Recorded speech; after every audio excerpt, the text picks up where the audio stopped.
दोस्तों, मैं हूँ प्रगति और स्वागत करती हूँ आप सबका मेरे इस यूट्यूब चैनल पे जिसका नाम है खुशी मोटिवेशन। तो आज जानते हैं अमरेला बिजनेसमैन प्रतीक दोषी की कहानी। कहते हैं ना, राह संघर्ष की जो चलता है वही संसार बदलता है। जिसने रातों में है जंग जीती, सुबह सूर्य बनकर वही चमकता है।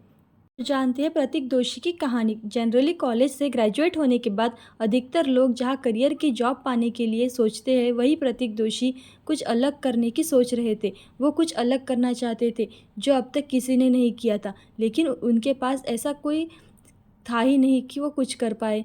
उनके पास यह बड़ा सवाल था कि आखिर ऐसा वो कौन सा बिज़नेस करेंगे, क्योंकि उस समय पहले से ही बहुत सारे बिज़नेस मौजूद थे और प्रतीक के पास कोई भी आइडिया नहीं था।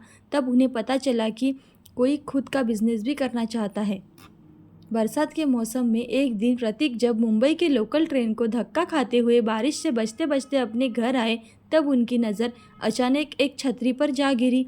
तब उन्होंने ध्यान दिया तो पाया कि सभी लोगों के पास सिर्फ काले रंग के और हल्के रंग की छतरी है।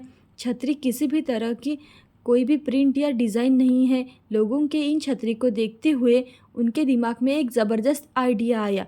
उन्होंने सोचा कि क्यों ना डिज़ाइन और प्रिंट वाले छतरी का बिज़नेस शुरू किया जाए, क्योंकि यह बिज़नेस आज तक कोई नहीं करता आया और उनका यह बिज़नेस का न्यू तरीका होगा और यूनिक होगा। इस आइडिया को सोचकर प्रतीक बहुत ज़्यादा खुश हुए और अपने घर वालों को उन्होंने जाकर बताया। तो उनके घर वालों ने और परिवार वालों ने कहा कि तुमने इतनी सारी पढ़ाई की सिर्फ छतरियाँ बेचने के लिए की क्या? घर वालों की इस प्रतिक्रिया को देखते हुए प्रतीक बहुत ही ज़्यादा निराश हो गए।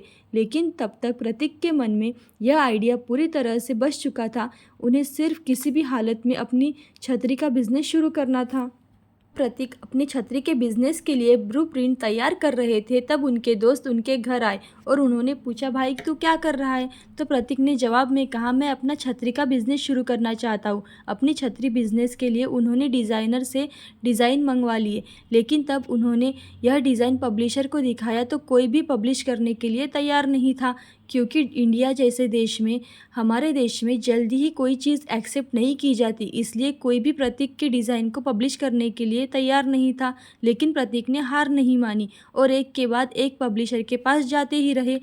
करीबन 11 पब्लिशर के पास गए और उनके डिज़ाइन को लोगों ने बेकार बताकर उनकी डिज़ाइन नहीं की। छतरी प्रिंट और मार्केटिंग करने से सबने मना कर दिया। लेकिन 12वीं पब्लिशर को प्रतीक का यह आइडिया बहुत ही ज़्यादा यूनिक लगा और पसंद भी आया, जिसके कारण उन्होंने प्रतीक के डिज़ाइन को प्रिंट कर दिया और फिर उन्होंने मार्केटिंग का काम भी शुरू कर दिया। प्रतीक ने अपनी छतरी पर वड़ा पाव, स्माइली जैसे अलग अलग तरह के कई सारे डिज़ाइन प्रिंट करवाए।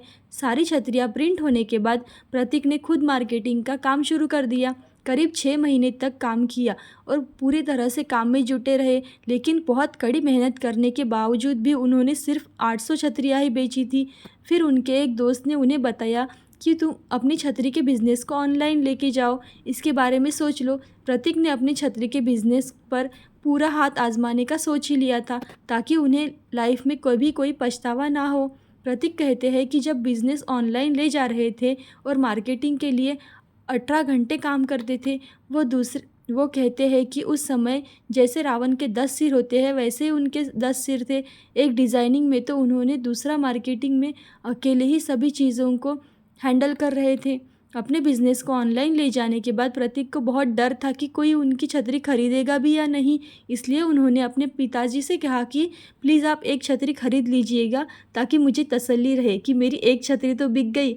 लेकिन जैसे ही उन्होंने अपना बिज़नेस ऑनलाइन किया, लोगों ने उनकी छतरी को काफ़ी ज़्यादा पसंद किया और वो ज़्यादा से ज़्यादा सेल होने लगी। गुजरात, कोलकाता, तमिलनाडु जैसे राज्यों में उनकी छतरी की बहुत ही ज़्यादा डिमांड आई। सिर्फ 2 सप्ताह में ही अमेज़न की छतरी बेचने वाले बेस्ट सेलर में सूची में वो शामिल हो गए। इस तरह प्रतीक ने अपने एक छोटे से आइडिया को मल्टी मिलीनियर बिजनेस बना दिया और एक सक्सेसफुल बिजनेसमैन बन गए। लेकिन उनका यह सफ़र बिल्कुल भी आसान नहीं था, क्योंकि उनके साथ कोई भी नहीं था और कई महीनों तक उन्होंने इस उम्मीद पर काम किया, मेहनत करते रहे।